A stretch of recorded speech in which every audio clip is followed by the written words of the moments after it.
When a narcissist gaslights you, their main goal isn't just to convince you that they're right and you're wrong. That's only part of it. Their real objective is to make you doubt your own perception, to make you believe you can't trust yourself, and to make you think you're broken and insane. They want you to feel responsible for all the problems while being unable to see it clearly. They aim to disconnect you from your intuition, making it your enemy. How do they do this?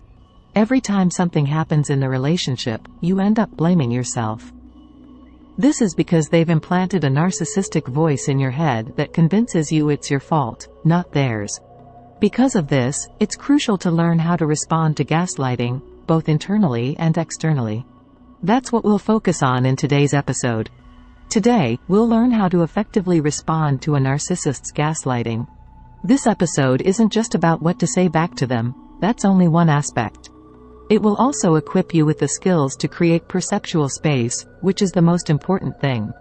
Stay tuned until the end, and make sure to subscribe if you haven't already, because your subscription helps spread awareness about narcissistic abuse.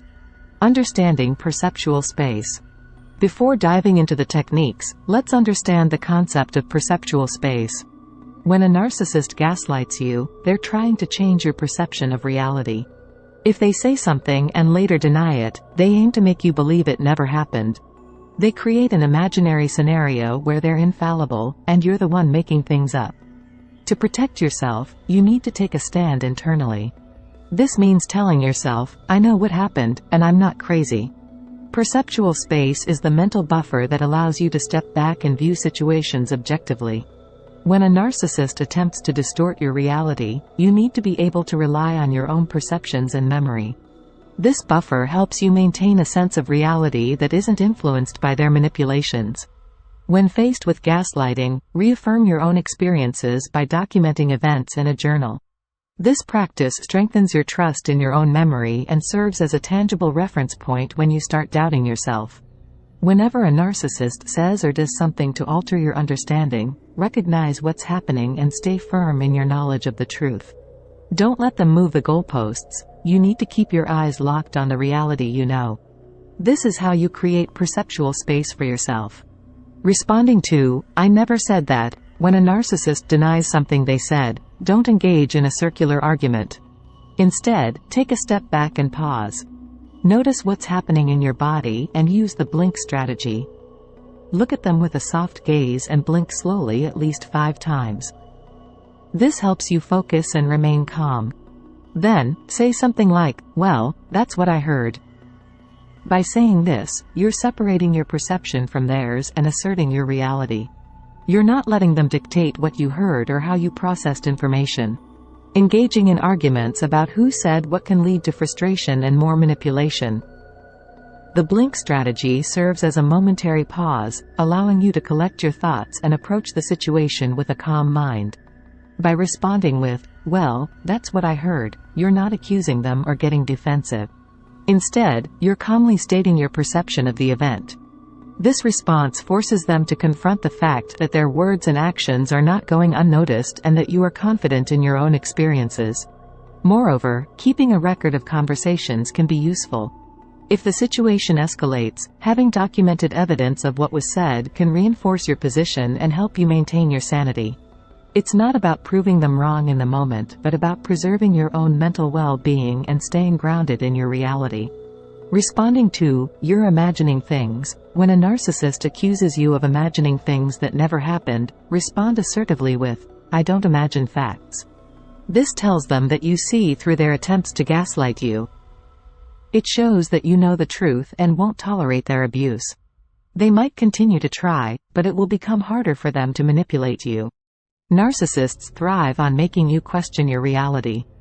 By firmly stating, I don't imagine facts, you're drawing a line and making it clear that their attempts to distort your perception will not work. This statement reinforces your confidence in your own observations and experiences, thereby weakening their control over you. Additionally, use this opportunity to reflect internally. Take a moment to remind yourself of the evidence and facts that support your memory of events. If possible, discuss the situation with a trusted friend or therapist who can provide an objective perspective and validate your experiences. External validation can be a powerful tool in countering the effects of gaslighting. By consistently asserting your perception and refusing to be swayed by their manipulative tactics, you build resilience against gaslighting. Over time, the narcissist may realize that their usual strategies are ineffective, leading them to either adjust their behavior or reduce their attempts to manipulate you. Responding to, "You need help."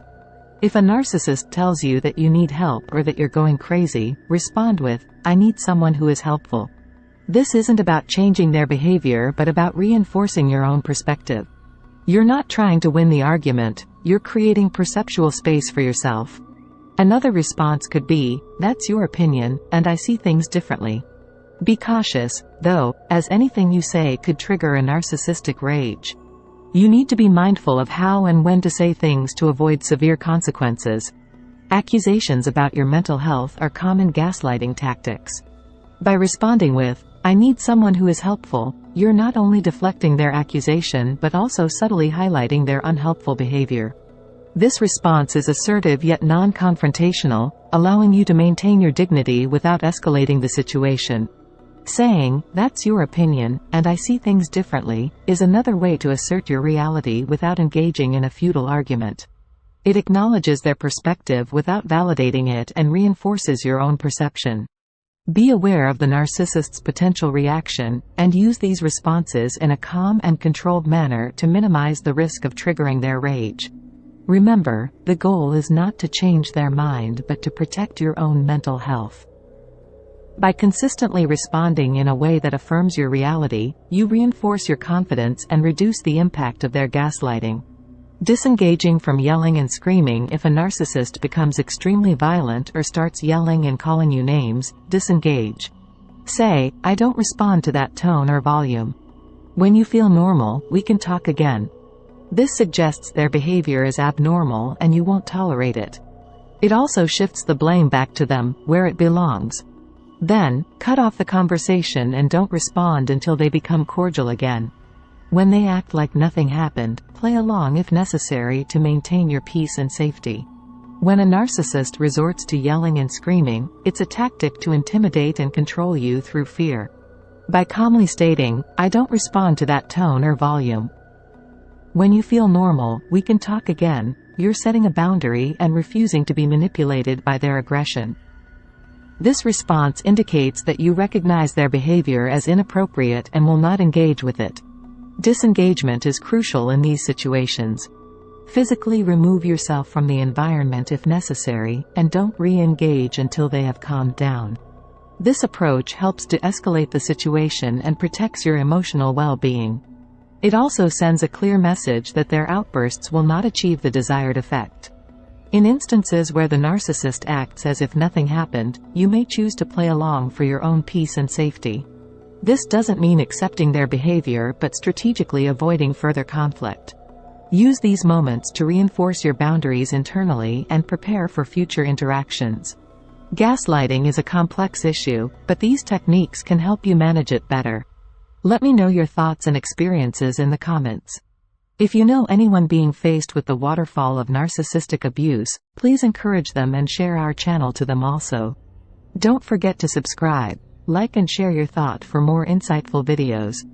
Until then, stay blessed and irresistible.